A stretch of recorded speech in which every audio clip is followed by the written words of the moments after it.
Time for a season capper of Down in the Blocks with Chris Young, the former Michigan Wolverine pivot man out of Detroit Catholic Central. Chris brings intel every week, and he doesn't pull any punches. He calls it the way it is. Mm-hmm. He's going to call this season the way it is.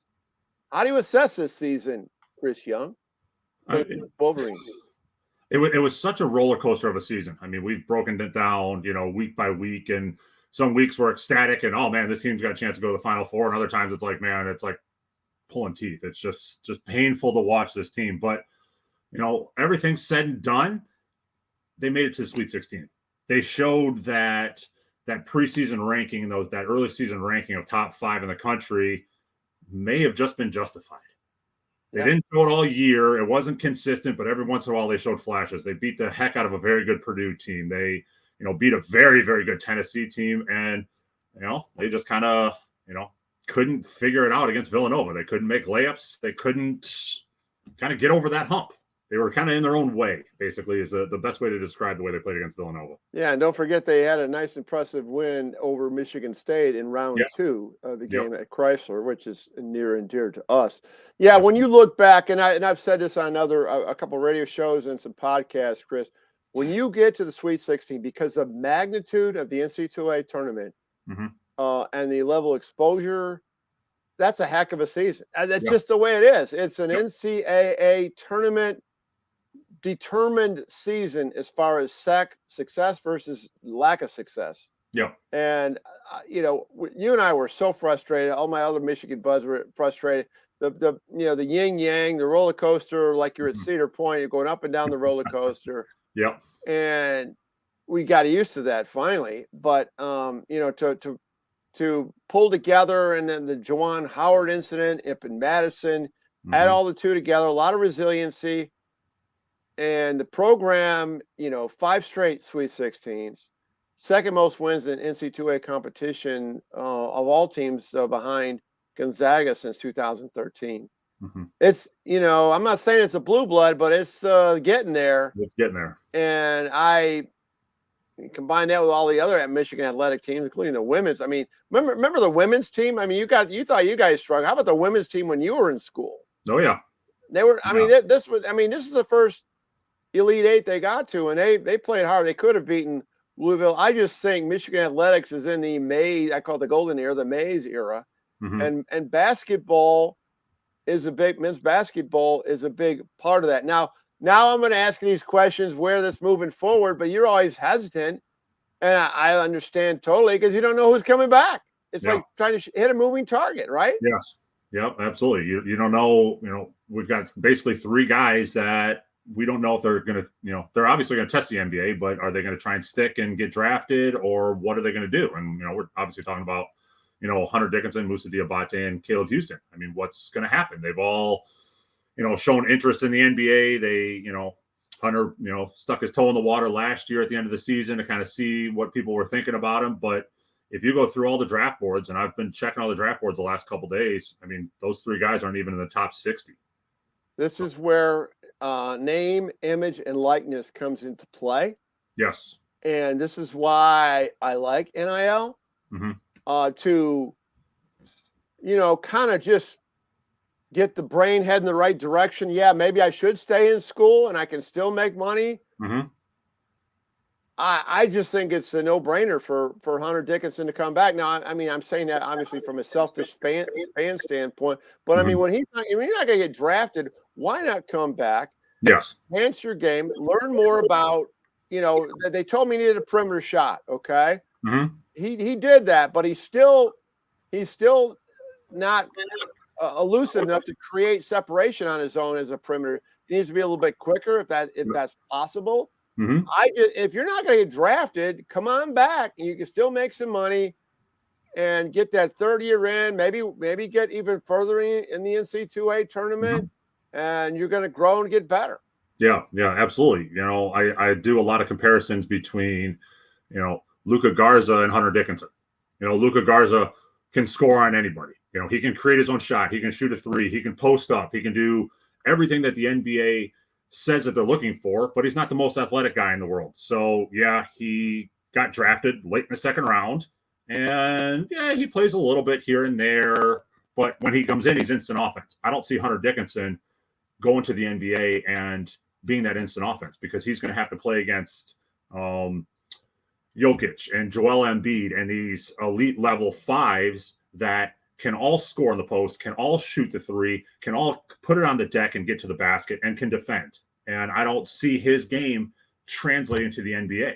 Yes, he's 7'1", so of course he'll get a look, but it just doesn't fit. When you watch the NBA, and I've started to watch a little bit more NBA now because there's just nothing else to watch. I watched the NIT and last it's night. like I just don't see it. I try and plug him into different situations, and I don't really see it. I don't see him being able to guard a ball screen. I don't see him being able to do these things that you have to do to be an elite level player in the NBA, and even to be a role player in the NBA. I don't really see him fitting in right now. I totally agree with that, and I'm not saying I think he could get to the NBA at some time.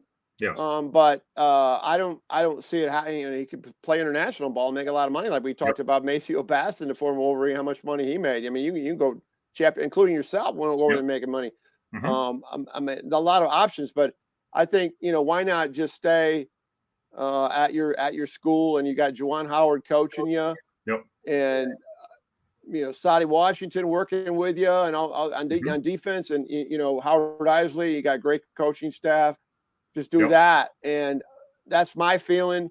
But what I'm more concerned about up front, and Moussa Diabate's really got to get stronger hands, Chris. I mean, we saw that in congestion, and then Hunter gets bogged down when he's got these 6'8" guys, doubling down on him like little gnats, ankle biters. It bothered him and fatigued him. You could tell he was fatigued. But I'm more focused on guard play as far as this Michigan team, because when I was looking at certain games that Michigan lost where the offensive sets were not working, this is when I yearn for a Derek Walton. When else fails, when you get to the 7 seconds and beyond, the shot clock coming down, he creates something for himself off the dribble. Okay. Michigan does not have that guard. Other teams seem to have that kind of guard. They need that guard. And I don't know this Doug McDaniel, this new guy, this 5'9" guy who can dunk. I don't know who that guy is. I don't know if it's Frankie Collins. Maybe I think it could be Frankie Collins. But isn't there a desperate need of that in this program? Absolutely, absolutely. And I think it could be Frankie Collins, but he's got to improve his shot, because typically when you're breaking someone down at the end of the shot clock, you're probably pulling up for a three, or you're going to get to that 15-footer or so. You got to be able to knock that down at a high clip. Eli Brooks was kind of that guy for us this year, but it was very inconsistent with him. Like, he didn't always have the ball at the end of the game. It was most times Devontae Jones that was put in that situation, and that's not his game. So we need to figure out who that guy is. Who's going to be the just go get us a bucket guy? We were hoping at the beginning of the season it was going to be Caleb Houston, but that just didn't pan out. So we really don't have that guy where it's like, like we've had in years past, give it to Derek Walton, or give it to Livers, or give it to, Mo or Franz, one of these guys that just go get us a bucket because we need a bucket now. We just didn't have that this year. We try and dump it down into Hunter, and he's getting double and triple teamed, and we got to figure out who that is. And I don't know if it's one of the guys coming in, or if we get into the portal and find somebody, but we need that type of player.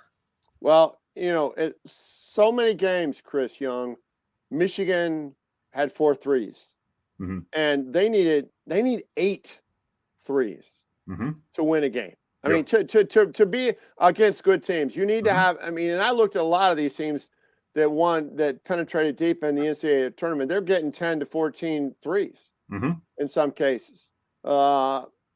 Tennessee got 14 threes in their opening round game. Against Longwood, but then against Michigan, they were 2 of 18, and then they lost. I mean, 3 dictates a lot in basketball, and Michigan's got to get more dependable beyond the arc. We've said that, and I thought their defense was really impressive against Villanova. I'm really happy about the defense. Moving forward. Where are you at? I understand all these moving parts you talked about, and it's hard to assess who's coming back. But considering the recruiting prowess that Juwan Howard has, the success Juwan Howard's had. He's had success following up at Beeline. How good do you feel about this program right now? Oh, I couldn't be happier as someone that looks at it from the outside and kind of analyzes what's going on, and then as a former player, I mean, it's moving in the right direction. I was pretty concerned with everything that happened up in Madison and all that, but we've moved past that. Juwan's shown who he really is after the Tennessee game, and I'm incredibly happy with where the program's moving. I'm concerned a little bit as far as personnel, who's going to be wearing the uniform next year. We lost Eli Brooks, we lost Devontae Jones. Like, okay, so who's filling in those roles? I mean, and those are two major places that we have to fill. And then what's going to happen with the other three guys? Hunter Dickinson especially. But to get back to your point about shooting and making threes for this Michigan team, when they weren't scoring from the outside, that just allowed the defenses to sag off just a little bit more and clog it up for Hunter and for Musa inside. So you need that one or two or three guys that can shoot 35% from three to just stretch that defense a little bit, to give those big guys on the inside a little bit more time to operate. Right. When we talk about personnel, I want to ask this question of you. I want to go back to your career at Michigan. You came in fall 1998, 2002. So if the transfer portal was in place back then, as it's placed right now, where some teams in the NCAA tournament, Chris, had 9 transfers on their team. Yep. And evidently it's obviously very feasible. You can start a new slate of personnel and be very good. As long as that, you got a good coach who can get that culture ingrained and everybody merges in. That was seemingly tough. But yes. Picture yourself 1998, 2002. Would you have entered the portal with all those frustrating moments you had? In that with Brian Ellerby and then Tommy Amaker. I think Tommy Amaker coming in, I think, was your senior year. Yes. Would you have fled Michigan? I don't know. Honestly, it wasn't an option back then. If you transferred within conference, you had to sit out 2 years, or you could step down to D2 for a year and stuff like that. I don't know. I mean, I've always said that I committed and signed my letter of intent with Steve Fisher, and then Fisher got fired my senior year of high school, and Brian Ellerby was announced as a coach. And I came out in the media and said, I'm a man of my word. This is what I said I'm going to do. I'm committed to this program, and that's that. So the idea of leaving back then was not even it never even occurred to me that I should, consider transferring or doing anything like that. I'm talking about but now with 2000 the portal, where I know I could transfer and play right away and not have to sit and all that, it probably would have been something I would have seriously considered, just because, especially my sophomore year, when we had, when Kevin Gaines and Jamal Crawford and Lavelle Blanchard and those guys all came in, it was a circus. Well, you had Jamal Crawford for like 3 weeks or 4 weeks. We had him for 17 total games. He was. Oh, he got into January. Yeah, it was like the 3rd week of January, right before the state game. The NCAA said he had to go, but it was literally every couple days. Me and Leon Jones, who lived together, we'd show up to practice, and there'd be media at practice because something else was going on.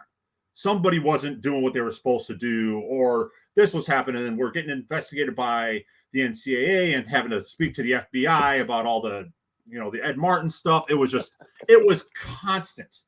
And I'm the type of guy where, like, I follow the rules. I do what I'm supposed to do. I'm showing up to practice to do my job, but I'm having to deal with all this other nonsense too. And then I wasn't playing a whole lot, and I wasn't playing really well. And I was like, okay, that's, my sophomore year was probably the most frustrating for me, because it was just nonstop headache. So I probably would have seriously considered the portal at that point. So I do recall I drove down for the press conference, because I just started a radio show with Ebeling, when Tommy Amaker was announced as the head coach. Okay. I remember looking at you, and you seemed to be pretty happy about things. Oh yeah. Was it just because you're God forbid, have to play for Brian Ellerby again, or is this Amaker is a good coach? I mean, where were you at? Well, there was definitely part of it. Like, God, I was so sick of all the games and the mind games and stuff like that Ellerby played with all of us. Really? Oh, just the little goofball stuff. And now looking back at it, it's like, how the hell did we all put up with that stuff? But I was the player that was on the committee to, search for the new coach and stuff like that. It was me and Lavelle Blanchard and then Tim Really? McCormick and a handful of other people. And we basically looked at all these coaches from all over the country, and it's like, okay, who can we get? What's possible? And it basically came down to, at least in the committee, it was Tommy Amaker and it was Ben Braun, who was at Eastern Michigan and then went out to Cal. Those were the two guys who were really like, 1 and 1A on the list to get. And, I stood up as, kind of represent the players. And I was like, you know what? I don't personally know Tommy, but, he recruited me when he was at Duke. He's been doing good things at Seton Hall. And that's kind of the guy that I think can fix the program. And then that was kind of my role in that whole thing. And then once Tommy was announced as a coach, and then he brought in a good staff, and everything seemed to kind of click for me. Like I based everything that I learned from Ellerby, like I just kind of put to the side, and I walked into that first practice with Tommy Amaker as a wide-eyed freshman coming into my senior year. Like I'm just going to learn everything I possibly can from this guy because he's been there. He was a defensive, player of the year at Duke. They went to the Final Four. Like he's been a coach, he's been a player. Like this is the guy I want to learn from. And so I just totally bought into everything he was saying. I spent a ton of time with him before practice, after practice, during practice, questioning, what about this and how about this? And that's where I based my entire professional mindset once I got overseas, as far as offense and defense and philosophy and all that. It's all from Coach Amaker. Wasn't John Beilein initially considered for that job or not? He was on the list. I remember talking about him, but the two guys that really stuck out to everybody, and we just kept going back and forth about, was Tommy Amaker and Ben Braun. Wasn't the Rick Pitino thing? Remember when that flurry came in? Oh yeah. Did that excite you? I mean, just because it's the name. I mean, at that point, it's Pitino. It's like, man, this is a guy. This is there's a big potential for that. But with Pitino, there's always those whispers of what's going on behind the scenes. And the committee was so focused on finding someone that is 100% squeaky clean, that you never hear any issues about. Like there's no whispers about. Well, what was the money thing? Money or whatever. So, the money thing that and did not Bo Schembechler say something that in the media that kibosh that? Like no, the basketball coach should not make as more than the football coach? There was definitely things like that. Well, and at that point, we were, so that was 2001. So we were a good 9 years from the basketball team going to the Final Four and doing anything, because the 3 years before that, my first 3 years, we didn't go to the tournament. We didn't win a Big Ten regular season. We didn't do those things to justify the coach getting, X number of dollars, where the football team had just come off a national championship and they were competing and winning the Big Ten and all that. So, I can definitely see that. Well, now with what the coaches are doing, I don't know how they break down the pay scale for what, Harbaugh's getting as opposed to what Juwan's getting to what Kim Rico's getting. It's like everyone's doing so well. Like, how do you justify who gets what? No, I get that. I don't think that's as much of an issue right now because basketball salaries are definitely intensifying. I'm glad we went this historic element. It's something I've wanted to bring up with you before in the past, because I remember your senior year. So your senior year, actually, I think you finished. You got a double bye in the Big Ten tournament. Did you not? Or am I 1 year after that? I think it was 1 year after that. Okay, because your last season was 2000. 2002. Yeah. Okay, so it's 2000. It was. I think it was the next year when Daniel Horton and Brent Petway and Graham Brown. Yeah. And they got the double. They got the double bye, and they lost to Indiana. Okay. Yep. Yeah. So that was 1 year later. Yeah. See, the biggest issue that we had my senior year is that, Ellerby didn't really recruit. Kind of knowing that he was on his way out the door. So we only had like two guys. We had three guys come in. One of them was immediately deemed academically ineligible. So we had that to deal with. And then there was an issue with the point guard situation. So we ended up having, Mike Gottfredson as a starting point guard, who was a transfer in from Calvin College and all that. And I love Mike. He's a great guy and all that. But I thought Avery Queen was a point guard. Oh, he was a point guard, but there was big issues with that kid. There was all kinds of problems with him off the court and all that. And Mike couldn't shoot. Like, I'd be getting double teamed in the post, and I'd kick it out to him. He'd be wide open, and they wouldn't even close out to him because he was shooting like 12% from three. Oh my God! And so it's like that just kind of made everything just that much more difficult. And like I was saying about this past year's Michigan team about not having a guy that can go get a bucket on the perimeter at the end of the shot clock. Well, we didn't have that either, and then we only went like 6 guys deep, so we were just in a bad way. But Coach Amaker did a great job of recruiting and getting the program back. And I think he took the program as absolute far as he could, taking it from where it was an absolute shambles and building it up and winning the NIT and all the things that he did, setting the stage for what Beeline did, and the Beeline just took it to a whole nother level. And the thing of it is that Tommy Amaker did not get the support, the rehab and Chrysler Center and all that stuff. Yep. Getting a VCR that worked. I mean, you hear all this stuff. I mean, it was on and on and on. And I remember when Bruce Motti took me up to the our mutual friend, the SID. Just come out. He sit in the stands with me. So he went up and sit in the stands and he put your arm. I mean, the arm thing it fell right off. The seats were like crumbling. Yep. It's just, why don't you sit here? I mean, he went through the whole chapter and verse with me how this place was eroding. Yeah. And it's like, then you hear all this building's got good bone. Bill Martin, this building's got good bones. It's got good bones. Well, then fix around those bones. I mean, finally they did, and that's where Beeline had the advantage over Tommy Amaker, in my opinion. And then all of a sudden, we know the 2011, that Michigan State game, and all of a sudden they were, they got it going, and Zach and Stu Douglas, and it was off to the races, and they've been absolutely terrific from 2013. The 14-15 season was down, but I mean, I agree with you. I think this program's in great state. I think though, Chris, that it will, and I'm basing this on the work I do on the Wolverine.com. It's like still the interest in football is still significantly higher than basketball. Oh, yeah. And I can just tell that from our YouTube views and things like that. It's just, it's another level. Yeah. It's still a football school. And can it be even 50-50 or not? Or maybe it shouldn't be. I think it's getting closer to 50-50, but it's still a football school. I've joked for the last, 6-7 years, when the football team loses to Ohio State or, botch a punt and loses to State at home and stuff like that. Okay, yeah, thank God we're a basketball school, but in all reality, we're a football school. I mean, that's what Michigan's most known for, but we're showing that we're also a men's basketball school. We're showing that we're becoming a women's basketball school. We're obviously a very dominant hockey school. Gymnastics is, flirting with national championships now every year. So we're a football school, but we're getting to be one of those absolute top tier sports schools also, and we haven't even talked about Hutch and the softball team, what they're always doing. Oh my God. I mean, we're really getting to that elite level where there's not a whole lot of schools around the country that can say, well, we've got 5 programs that can realistically compete for a national championship year in and year out. And Michigan is getting to that point.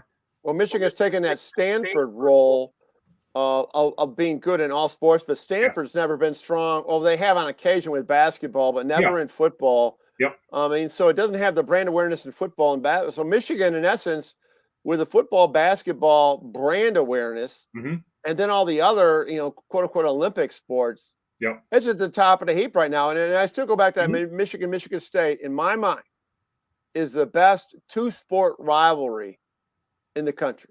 Oh, yeah.